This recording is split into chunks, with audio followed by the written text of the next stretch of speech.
Tonight, we're learning there may have been coordination on the infamous Trump dossier, not just between opposition research firm Fusion GPS and the Democrats, but possibly with that Russian attorney who met with Donald Trump's son during the campaign. Chief National Correspondent Catherine Herridge has the story. Shannon, Fox News has learned that Simpson was with the Russian lawyer Natalia Veselnitskaya over a 72-hour period before and after the June 2016 Trump Tower meeting with the president's son. That meeting included a half dozen others, then campaign chairman Paul Manafort, as well as the president's son-in-law Jared Kushner. The Russian lawyer and her team promised damaging information about Hillary Clinton, but instead they turned the conversation to anti-Russian sanctions. During that same June 2016 timeframe, Fox News has confirmed that bank records show Fusion GPS was paid for work on behalf of Russian interests, while at the same time, Fusion paid former British intelligence officer Christopher Steele to dig up dirt on Trump through Russian sources. Simpson's contact with the Russian lawyer, together with revelations the dossier research was funded by the DNC and Clinton campaign, raised new questions about the company's role in the 2016 election, according to political analysts. There is clearly a massive effort to influence our political process unduly by Russia through money and other means, and we need to get to the bottom of it. But so far, all the evidence is pointing at Hillary Clinton, Fusion GPS, and others. It's not pointing at Donald Trump. The legal teams for Simpson and Veselnitskaya did not respond to Fox's request for comment. Simpson will be back on the Hill for closed-door testimony next week. Shannon? Catherine, thank you so much. All right, so with the Russia probe percolating in the special counsel's office, now new trouble brewing because of the Judge Roy Moore controversy, it would seem to many that Democrats have some momentum heading into 2018. But does Chris Stirewalt think so? Let's break it down with Fox News political editor. He joins us now. I don't know. I hadn't thought about it. Do I think so? I'm not sure yet. Really? Are you just still ruminating on this and mulling it? Look, let's be clear about one thing. We don't want to candy coat it for Republicans. The atmosphere for Democrats right now looks almost as good or as good as it did for Republicans at this point in Barack Obama's presidency. Getting started and going into it, and there is a wave of energy for the Democrats out there that we saw in Virginia this week. And we didn't just see it in Virginia. We saw it across the country. We saw it from Maine to Washington State. We saw all of this stuff. And the Republicans have to be real about it. But also, we have a year to go, and we don't know how this shapes up. And it depends on what Congress does. It depends on what the economy does. It depends on what Trump does. It depends on what Mueller does, all that. Yeah, and so much of what the Senate and what Capitol Hill is able to get done may center around this key vote. You know, if Republicans lose a GOP seat in Alabama, it's not helpful to their agenda. It's not helpful. Look, I would say this, and I think everybody ought to remember this. Donald Trump was right and Steve Bannon was wrong in Alabama.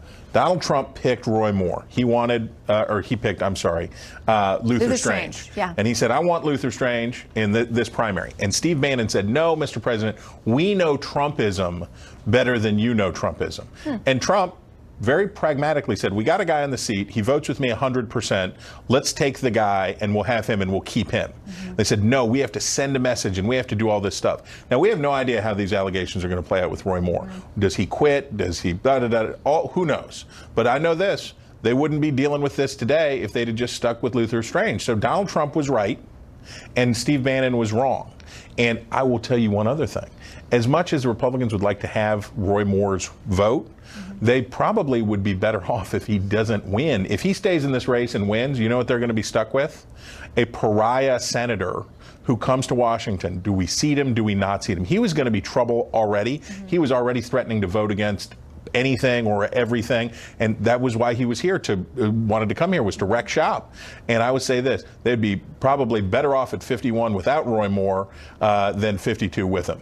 You think so? Because listen, his Democratic opponent's not going to come here and vote for Obamacare repeal or for tax reform. I don't know. He might quickly, I have no idea, but he might quickly fall into the category of Joe Manchin. Because remember, he'd have to run again. Yeah. Joe Manchin, Heidi Heitkamp, Joe Donnelly from Indiana that say, Mr. President, let's make a deal on taxes. Let's talk about this kind of stuff. Look, I don't know what the future looks like. I just know Donald Trump was right.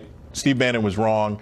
It would have been better to stay with the senator who was in power, to stay with Luther Strange, than to be bailing this out tonight and dealing with what, as you point out, could cost the Republicans a valuable seat in the Senate. All right, here's what the judge says in tweeting out tonight. He says the Obama-Clinton machine's liberal media lapdogs just launched the most vicious and nasty round of attacks against me I've ever faced. We're in the midst of a spiritual battle with those who want to silence our message. Those phrases and the words that he uses there, you know, if this is intended to be an attack by the Washington Post on him, does it end up backfiring and solidifies his base and people who think, that's right, this is the liberal mainstream media going after this guy. He's our guy. We're going to show up. Depends on whether he did it. If he did, are we going to find that out definitively before December 12th? The people of Alabama are going to come to a conclusion about whether this is true or not. This is going to open up a can of worms, and either it's going to come to pass that he did the things that he is accused of doing, credibly accused of doing, not fancifully. If the Washington Post, whatever the Washington Post motivation is, they put together a heck of a story. The lug nuts are tight on the wheels on this thing. Everybody's named, everybody's present. There are corroborating stories. There's all of this stuff. The voters of Alabama are going to come to a conclusion. I don't think that the voters of Alabama are going to send to the Senate a guy who, as a 32-year-old prosecutor, was loitering outside of family court picking up a 14-year-old girl. I don't know whether he did it or didn't do it, but if they come to the conclusion that he did, I don't think that they're going to send him to the Senate. I will say, as an attorney, innocent until proven guilty, but people have gone on the record and told their stories, and that's very persuasive in these cases. So we will. That face, that picture, that woman that says, it's me, that carries a lot of weight with voters, I would imagine. Can I quickly ask you about Al Green? Yeah, ask me anything you want. The congressman that a lot of folks, if our viewers know him, it's because he's always trying to impeach the president. He's now laid down this marker. He says, Democrats, you got to get it done. Or Republicans, if you want to vote for it too. He says, you got to get it. There might be a couple. I've heard. They have whispered to me. That's just the sad truth. If you want to see a party turning on its own president, that's potentially going to happen with a couple of runaway people. But essentially, he says it's got to be done by Christmas. I am giving you a deadline. Does this help or hurt the Democrats going down the I word? It does not help.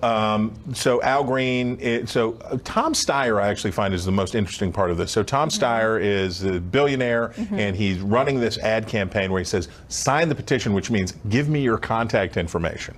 Tom Steyer, along with Al Green, are looking probably more at 2020. They're thinking about being in touch with so you're going to have like the Bernie guys, and then you're going to have the people that make the Bernie guys look like milquetoast moderates. You're going to have these guys who are way out there, impeach, the full bloodletting and all of that stuff. For Democrats, they might be able to ride the wave into 2018, but if voters think that what's about to happen is that they're voting for an impeachment, they're going to shy away if they're not certain that Trump deserves it.